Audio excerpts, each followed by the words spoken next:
Assalamualaikum students, welcome to Funs Academy with another new lecture, that is lecture number 3, chapter number 7. जो की topic है power, यानी लफ्जी माना है सग या ताकत। ठीक है, मैकेनिकल पावर सगो है, अटेली इलेक्ट्रिकल पावर पढ़ना। इलेक्ट्रिकल पावर में भाई बल्ब केतरे पावर जो आहे, पखो केतरे पावर जो आहे, मोटर केतरे पावर जो आहे। तो हिते असां मैकेनिकल पावर जो डिस्कशन है। हाणे पावर जीअं वर्क आहे, साॻे नमूने सां पावर वर्क जीअं डॉट प्रोडक्ट जी एप्लीकेशन आहे, तीअं डॉट प्रोडक्ट या स्केलर प्रोडक्ट जी एप्लीकेशन पावर बि आहे। त power that is scalar quantity, that is dot product of force dot velocity।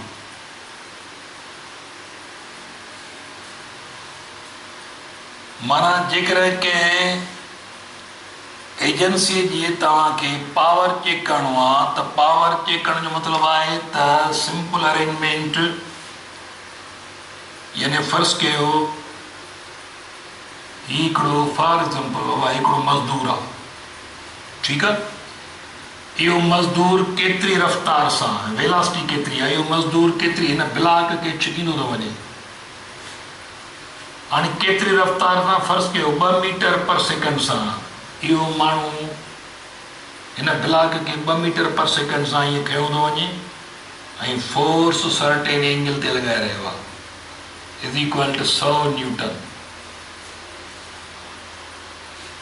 त ही माण्हू हाणे हिन जे सग जी ख़बर पवंदी त ही केतिरो ताक़तवर आहे, पंहिंजी ताक़त केतिरी इस्तेमालु करे रहियो आहे। त पावर इज इक्वल टू हिन जेको मैग्नीट्यूड थींदो, power is equal to F V, ख़बर आहे तव्हांखे त कास थीटा ईंदी, या cos theta that is angle between V and force. हाणे एंगल कहिड़ी थी सघे थी, या एंगल 0 थी सघे थी, 90 बि कहिड़ी, रूल जेको पढ़ी आहे उहो अप्लाई थींदो। तो पावर जी वर्क अलजेब्रिक क्वांटिटी आहे, तीअं पावर बि अलजेब्रिक क्वांटिटी आहे, या बि पॉजिटिव थींदी निगेटिव थींदी, इहो बि डिपेंड थो करे ॿिनि वेक्टरनि जे एंगल ते, कास थीटा जे एंगल ते। पावर मैक्सिमम थींदो, पावर 0 थींदो, पावर पॉजिटिव थींदो, पावर निगेटिव थींदो। जीअं वर्क वारा रूल इस्तेमालु पिया थियनि तीअं हिते बि उहे साॻा ई, इहो डिपेंड थो करे त ॿिनि वेक्टरनि जे दरमियान वेलासिटी ऐं फोर्स दरमियान एंगल केतिरी आहे, उन ते डिपेंड थो करे। ओके, हाणे मिसाल power is equal to force केतिरो 100 न्यूटन इंट वेलासिटी आहे केतिरी 2 मीटर पर सेकंड इंट कास थीटा जेका आहे सा फर्स्ट कयो थीटा इज इक्वल टू आहे 45 डिग्री, त पोइ उहा 45 माना 0.707 कास 45 इहो आहे, त दैट इज इक्वल टू बाबा थी वञे 200.707। त हिन में पावर केतिरो थियो वञे त 200 खे तव्हां मल्टीप्लाई करे छॾियो इंटू 0.707। ठीकु आहे, त 141.4 100 पावर केतिरो पियो आहे 141.4 वाट। ही माण्हू पंहिंजी सग ताक़त पावर इस्तेमालु करे रहियो आहे केतिरो 141.4 वाट।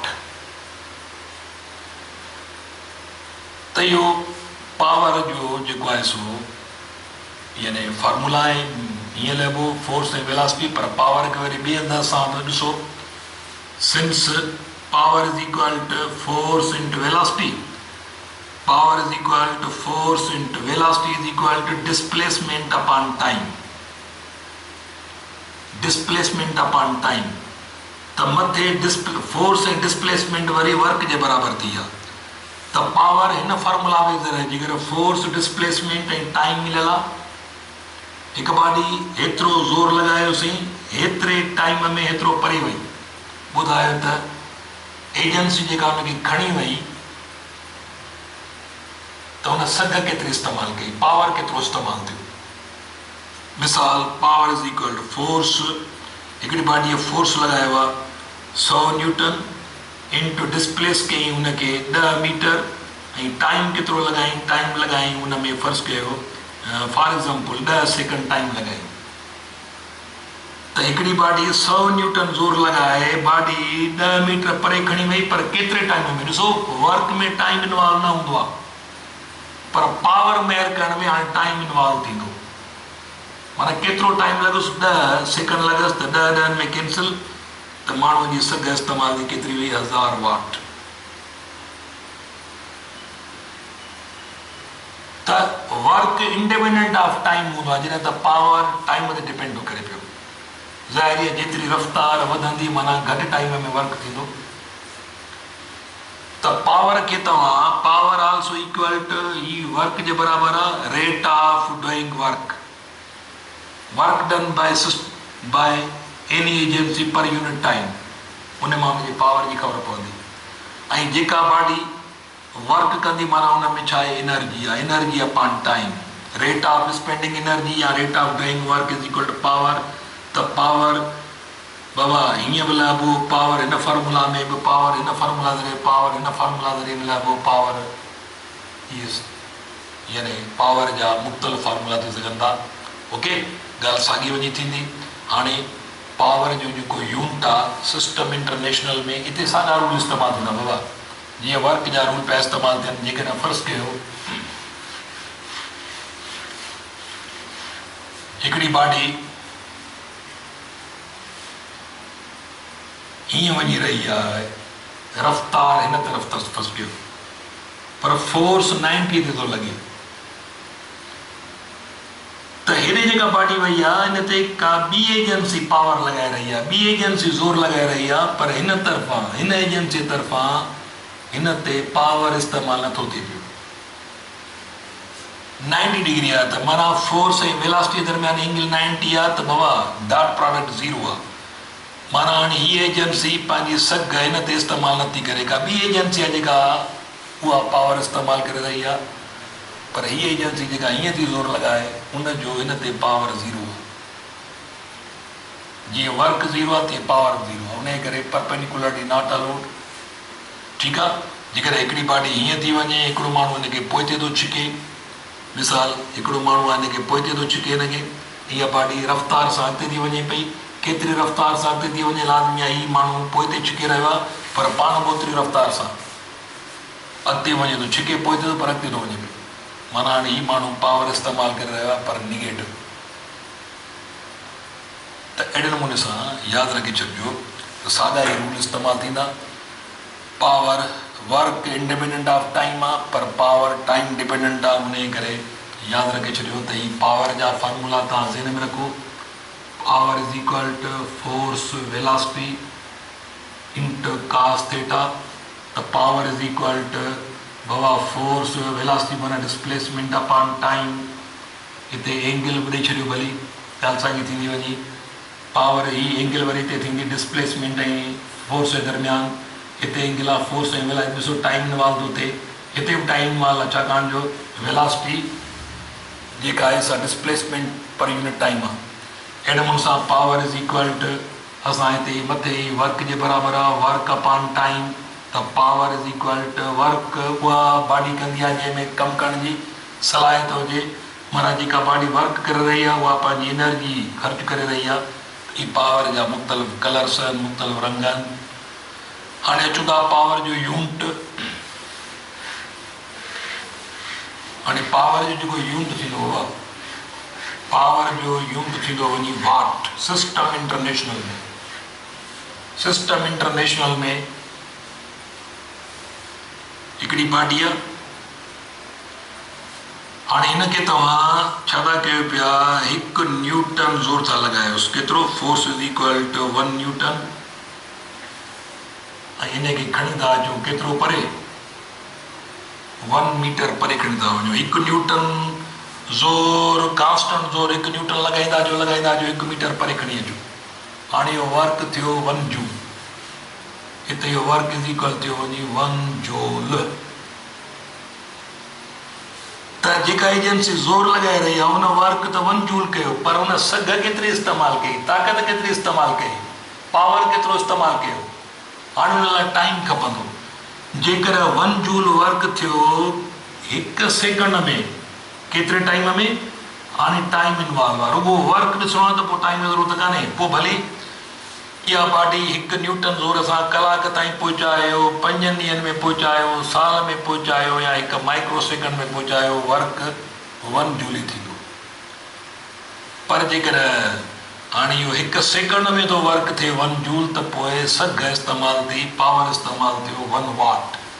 माना टाइम जेकर हिन में 1 सेकंड लॻो 1 जूल थियण में, पोइ power is equal to 1 joule 1 second में, माना इज़ इक्वल टू 1 वाट। त 1 जूल 1 सेकंड में थींदो टाइम, माना वर्क थींदो, त इहो सघ उन एजेंसी इस्तेमालु कई 1 वाट। त 1 वाट इज़ इक्वल टू, यादि रखी छॾियो, 1 watt is equal to 1 joule per second. Okay, त इहो सिस्टम इंटरनेशनल में बाबा पावर जो यूनिट वाट आहे। पर ॿिए पासे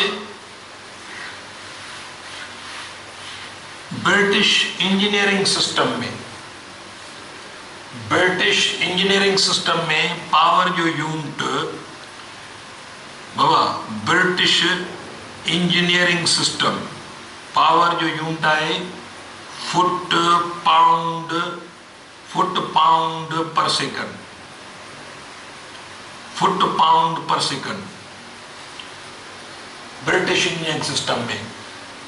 हाणे जेकर फर्ज़ कयो तव्हां 1 बॉडीअ ते ज़ोर था लॻायो 1 पाउंड, पाउंड जी सिंबल आहे LB, पाउंड खे ज़ाहिर थी करे, माना force system. British engineering system में फोर्स जो यूनिट पाउंड आहे। त ब्रिटिश इंजीनियरिंग सिस्टम में जेको वाट जो यूनिट थींदो फुट पाउंड पर सेकंड, माना फोर्स लगायो था केतिरो, F is equal to 1 pound 1 LB। नतीजे में 1 पाउंड ज़ोर लॻाईंदा वञो ऐं बॉडी 1 फुट परे वञे, केतिरो, 1 फुट परे वञे, केतिरे टाइम में, 1 सेकंड में। त पोइ तव्हां जेका सघ इस्तेमालु कई उहा 1 फुट पाउंड पर सेकंड। केतिरी सघ इस्तेमालु कयव, 1 foot pound per second. Okay, त ब्रिटिश इंजीनियरिंग सिस्टम में बाबा जेको पावर जो यूनिट आहे उहो फुट पाउंड पर सेकंड। जेको स्मॉलर यूनिट आहे, बिगर यूनिट वरी उहो आहे horse power. Bigger unit in British engineering system वो है horse power, HP horse power. तो 1 horse power is equal to 746 watt. 1 horse power छाजे बराबर हूंदो आहे, 1 हॉर्स पावर बराबर 746 वाट। इहो 1 हॉर्स पावर सघो। ओके, उन खां पोइ त इहे शयूं तव्हां पंहिंजे ज़हन में रखी छॾिजो बाबा। सुभाणे तव्हांखे जेकॾहिं फ़र्ज़ु कयो 2720 वाट बाबा हिनखे हॉर्स पावर में कन्वर्ट कयो त तव्हां छा कंदो, 746 सां डिवाइड कंदो, तव्हांखे हॉर्स पावर में मिली वेंदो। या वरी तव्हांखे 220 हॉर्स पावर इनखे वाट में कन्वर्ट कयो त 220 खे छा कंदो, तव्हां 746 सां मल्टीप्लाई कंदो, तव्हांखे वैल्यू वाट में मिलंदो। इहा कन्वर्जन थोरी तव्हांखे अचणु खपे। ओके, त इहो तव्हांजो पावर जे बारे में बि आहे थोरो डिस्कशन। हाणे हिकिड़ो यूनिट आहे कमर्शियल लेवल ते एनर्जी जो यूनिट किलो वाट आवर। ठीकु आहे, थोरो हुनखे था बस कयूं त kilo watt hour, kilo watt hour बाबा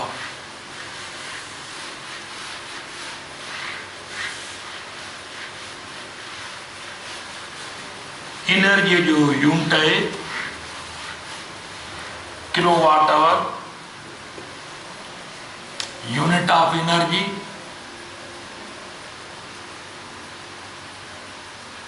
स्पेशली कमर्शियल बेसिस ते हलंदो आहे। किलो वाट आवर यानी KWH। हाणे 1 किलोवाट आवर, 1 किलोवाट आवर जो मतलब क्या है? 1 किलोवाट, 1 किलो मीन्स 1000 वाट। 1000 वाट माना हिकिड़ी मशीन आहे, एजेंसी आहे जेका 1000 वाट, 1000 वाट जी आहे। 1000 वाट जी माना 1 सेकंड में 1000 जूल कम करे सघे थी। हिक मशीन आहे जेका 1 सेकंड में 1000 जूल कम करे सघे थी, माना 1000 वाट माना 1000 जूल पर सेकंड उहा कम करे सघे थी। हाणे आवर जेकर उहा 1 कलाक लाइ हलंदी, हिक मशीन आहे, इंजन आहे जेका का बि शइ मतिलबु जेका 1 सेकंड में 1000 जूल कम करण जी सलाहियत रखे थी, माना इहा सभी 1 किलोवाट। हाणे हुनखे 1 कलाक लाइ 1 आवर माना 3600 सेकंडनि 3600 सेकंडनि ताईं हलायोसि त यादि रखे छॾियो त बाबा यानी इहो 1 kilowatt hour is equal to यानी 1 kilowatt hour is equal to ही थियो वञे सेकंड में कैंसिल, बाक़ी थियो वञे तव्हां वटि बाबा 3600 3 ॿुड़ियूं ॿियूं एतिरा जूल जे बराबरि। माना 1 kilowatt hour is equal to 1 ॾह 100 1000 10,000 लख 10 लख 36 लख जूल। हाणे हिकिड़ी मशीन आहे जेका 1 सेकंड में 1000 जूल कम करे सघे थी, कलाक लाइ हलंदी त 36 लख जूल कम कंदी, त इहा एनर्जी किलोवाट आवर में सॾिबी 1 kilowatt our. 1 kilowatt our energy जो यूनिट आहे, यादि रखे छॾियो, एनर्जी जो, पावर जो न, एनर्जी जो यूनिट आहे। त हिकु मशीन 1 किलोवाट आवर जी आहे, त इन जो मतिलबु आहे त इहा 1 कलाक में 36 लख जूल एनर्जी ख़र्च कंदी आहे, 36 लख जूल वर्क करे सघे थी। ओके, त असां हिनखे साइंटिफिक नोटेशन में 3.6 × 10 पावर 1 2 3 4 5 बाबा 6 जूल। त 1 kilowatt hour is equal to 3.6 × 10 power 6 joule जे बराबरि। त 1 किलोवाट आवर यादि रखे छॾियो त बाबा एनर्जी जो यूनिट आहे। त का बि अहिड़ी एजेंसी जंहिं वटि 1 सेकंड में 1000 जूल कम करण जी सलाहियत हुजे, 1000 जूल एनर्जी ख़र्च करण जी सलाहियत हुजे, उहा 1 किलोवाट सॾिबी। हाणे उहा जेकॾहिं 1 कलाक लाइ ऑपरेट थी थिए त एनर्जी खपंदी 1 किलोवाट आवर। घणी एनर्जी खपंदी? 1 किलोवाट आवर। ओके, त इहो तव्हांजो बाबा अॼोको लेक्चर हिते पूरो था कयूं। वरी असां ॿिए लेक्चर सां इनशाला गॾु हूंदासीं। तेसिताईं पंहिंजो ख़्यालु कजो। अल्लाह हाफ़िज़।